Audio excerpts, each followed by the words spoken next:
Hola gente de gamers, estamos en las oficinas de Fight of Fight Games que vamos a entrevistar a Chris Payton con motivo del lanzamiento de Sniper Elite 3. Hi Chris. Hi.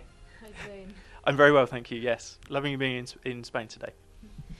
Well, we had listened about you had taken a lot of opinions from the Sniper Elite users. Sure. So what had you taken from their feedback? We've taken a lot from their feedback, but really there was one overriding criticism of Sniper Elite V2, and that was the enemy AI and the levels. People were finding the AI too aggressive, and they were finding the levels too linear and corridor-like. So one of the biggest things we've done is we've completely changed the way that we construct levels. We've had to change the game engine to accommodate that, but now the levels are much more open. Levels are about 3 times the size, and this gives the AI the space to actually move and react in a way that is more believable, and therefore makes the game more exciting and interesting and fun. So yeah, those things really have just changed the entire landscape of our game. But also we now have the ability to relocate, so that once you have a firefight with the enemy, you can actually disengage with them, which was never possible in Sniper V2.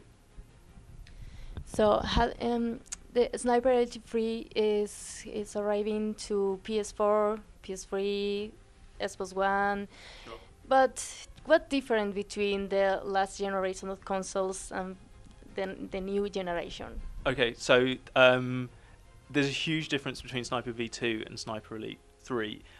Even if there wasn't a new generation of consoles, actually, if you were to compare, say, the 360 version of V2 with the 360 version of this, the levels are, as I've said, they're 3 times as large. We can also have more enemies on screen. We've more than doubled the number of enemies that you can have at any time. And so this shows that we have an improved game engine, we have better pipelines for making things. So please don't think that the PS3 or the Xbox 360 version are somehow inferior. They're really not. Those games are really awesome. But yes, PlayStation 4 and Xbox One, they have more power, and so really a lot of that is used on graphical fidelity. So both of those systems run at 1080p native resolution, and because there's higher screen fidelity, it means that we also use higher resolution models of the characters, of the guns, but also the full screen effects, the lighting, the shadows, and the particle effects. Those are all much more intensive on those systems, and they just give that real nice graphical flourishes that people are looking for. And also on the PC version of the game, if you have a more powerful PC, then you can push the game harder and harder if you like. Though equally, the game will run actually on quite sort of a PC with similar specification that would have run Sniper V2. So we're trying to on PC cater to as many PC users as we can. According about what we heard, Sure. You look like show proud about the new KillCam. Yes. You stand out of that a lot. So why is so special this new KillCam? So from Sniper V2 to Sniper 3, there's a lot of things we've changed, but there are other things which were really successful, like the X-ray KillCam, which we totally, we want to keep those things. But we don't want to just rest and relax and become complacent. We have to improve those things. So we've completely reworked all the artwork for the human kill cams. There are now 5 layers to the humans, where there were only 3 previously. So you have the exterior model, you have the muscles, the circulatory system, the bones, all the major organs, and also there are 3D particle effects that interweave with all of that.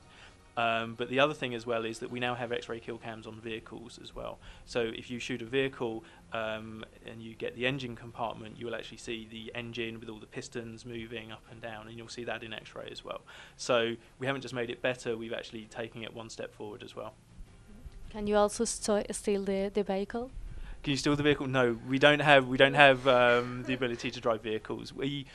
It adds a lot of complexity to the gameplay and actually just the time to manufacture a game. But also we felt that this is a sniper game, and we're trying to keep it pure, and yeah, we just didn't think that getting in vehicles was appropriate.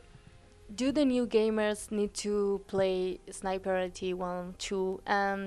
For the old gamers who already know the saga, how big difference, so how different gonna find this edition? Okay, so for new players, absolutely, you don't need to have played the previous titles. You can just come straight into Sniper 3.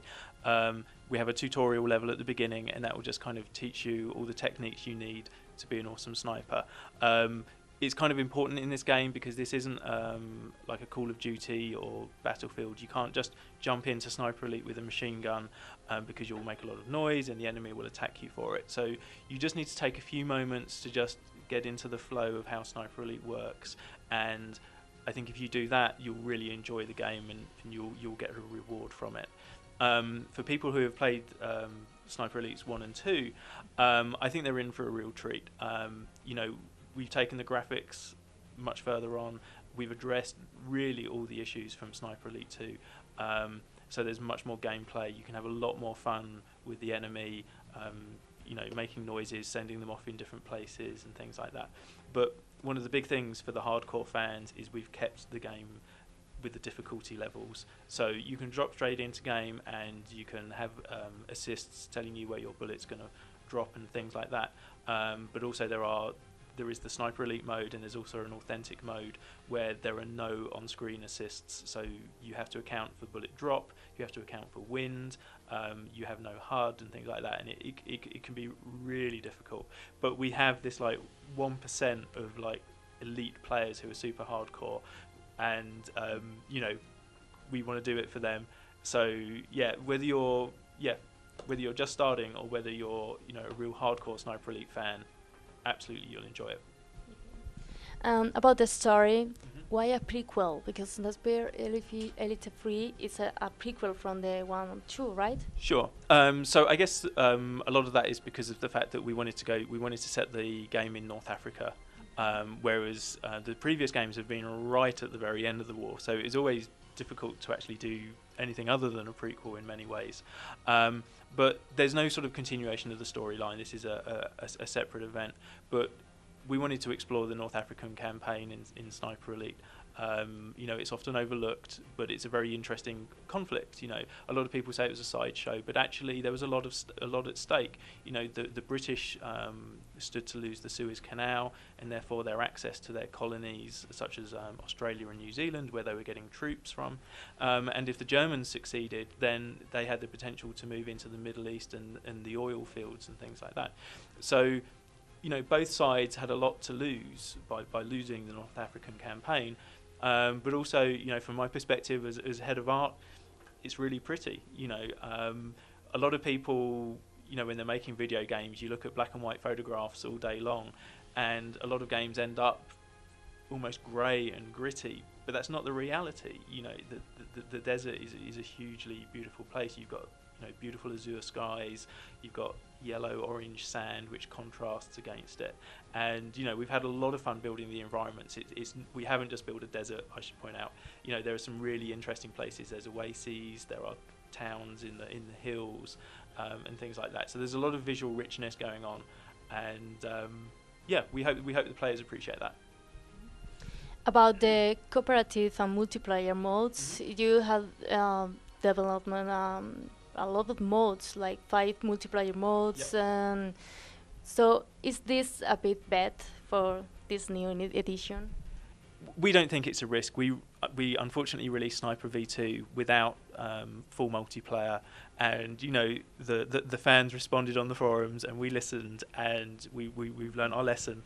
So you know, that's why, you know, we totally wanted to incorporate that from the outset this time.